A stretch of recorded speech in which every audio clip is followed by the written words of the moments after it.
way back, and also for us newbies that are just getting to know you, yes. Could you start by just telling us a little bit about your journey in art and some of your earliest memories? Oh, well, I'll start, I'll make it a little bit short, because it's a long, complicated journey. But, I was a sort of a child artist. I was never really good in school with academics or math and spelling especially, but I could draw, and I always just felt that was something that I was supposed to be doing.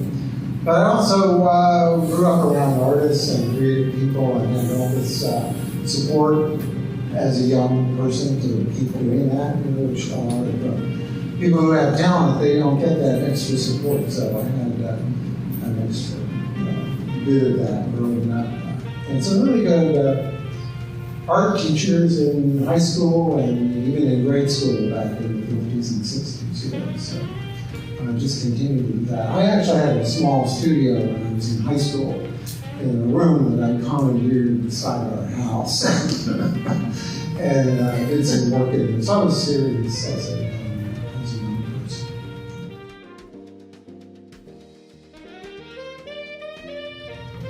I was, sort of first really influenced by the ever-present horizon of mine that drew me out. Lived by the beach in Daytona. So a lot of my work has a sense of space and that horizontal line.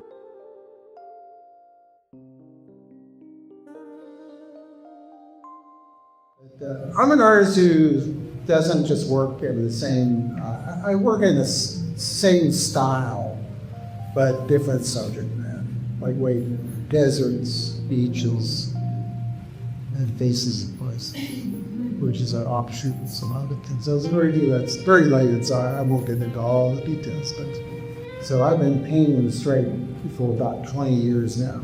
I always wanted to learn almost everything I could about the art world.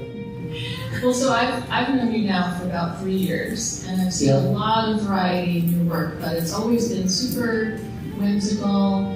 There's a lot of movement happening, even in the backgrounds. I sort of describe my style sometimes as being loose-tight. It's got a distance, it's got a sort of tight feel to it sometimes. But when you get up close, the edges are sometimes fuzzy, right? Do that.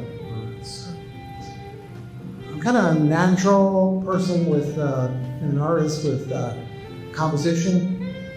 And with that, instead, I put a little academic polish on it and really kind of bring that up to snuff.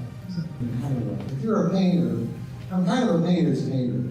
And so you can maybe see that. But I'm always thinking, I'm always working. I have a big archive of work, pretty much everything I've been able to say. But I go back through that, sometimes to evaluate. I'm never afraid to work on something that I started literally, 30 or 40 years ago. Just, go back and, I could do something more like that. So it's all one kind of, once the work is all done, then everything becomes,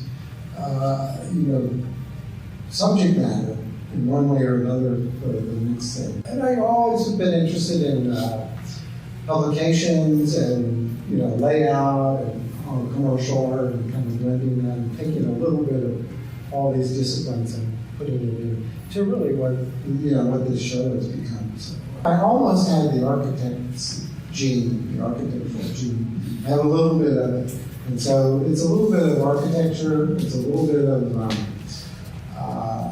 landscape, and it's just a little bit of pure, abstraction.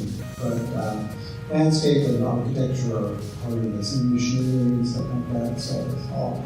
And I want to be very enigmatic. That's another word I was thinking of earlier. And the portraits have that enigmatic quality. And these have that enigmatic quality. I try to have that. It's purposeful. I'm not sure how it works all the time, but it's part of the process. Beyond just the application of paint. I used to work at night a lot. I work kind of all day, a little bit in the morning and in the afternoon. Like I said, I had to do this, discipline to do this show. So I worked a lot in the morning and after that. So we've had a lot of visitors come in, and everyone's really enamored by the work. But their first question to me is, are these self-portraits? The answer is yes, but not on purpose, and not consciously that way. But it's sort of it's just kind of the way that I work. But they come out they just come out there, and I'm fine with that because I don't have to be exactly knowing anatomy. I never had that super realism, way of working. Although I did some photorealistic work back in the 60s and early 70s. But, and this, they are that, and they're also, I like to try to convey some mystery and a little bit of androgyny and just, nobody's really looking at anything particular. There's sort of a mysterious presence to some of this stuff. But it's friendly. I think most of it's friendly, except for maybe this guy. They are sort of self-portraits. I just can't get away from them. All this work is about, it's about each other itself. Everything relates. This is like a purpose show just for this space, actually.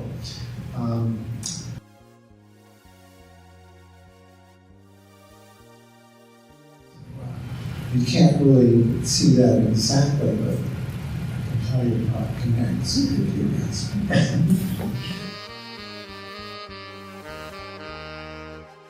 Well, David, thank you so much. It's been such a pleasure. The work is beautiful. Oh, well, thank you.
Yeah.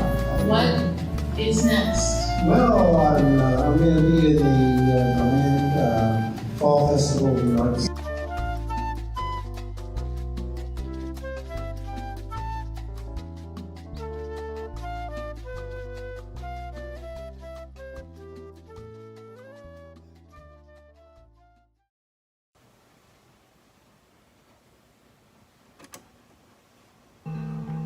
All right, it's David Fithian here. I hope you all enjoyed that film. Thank you. Thank you for watching. I hope you're a fan. You may have noticed or felt or suspected that there was no script. Diving back into the vast archive of Fithian Films was total improv. Hardly any planning at all. And now, in the hands of an artist, these things can just take off. I did want to report there were no injuries and no accidents reported. Again, let me just thank you for watching. What I'm going to do now is I'm going to sit down here by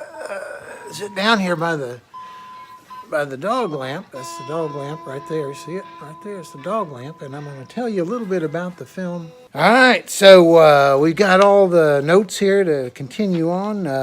You might remember that in the introduction, my own experience growing up in Daytona Beach. The young, there's the middle-aged, and then there's the old, kind of like putting it all together.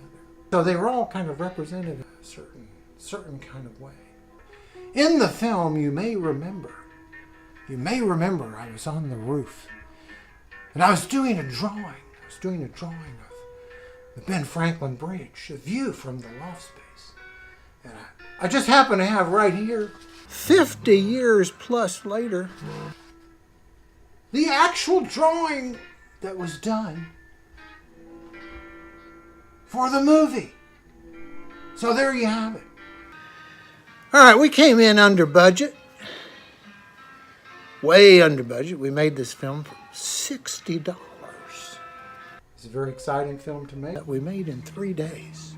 It was an involuntary collaboration, meaning that there was lots of fun.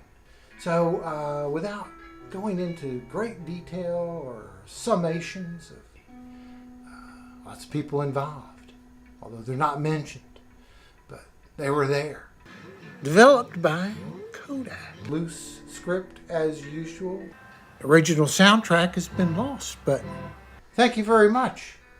Okay, that's the deal on that. And at the risk of over-thanking you, thank you very much again. That's the story on that. And I just wanted to thank you for your support, because this is not the end. This is just one of many. David Fithian, filmmaker, signing off now.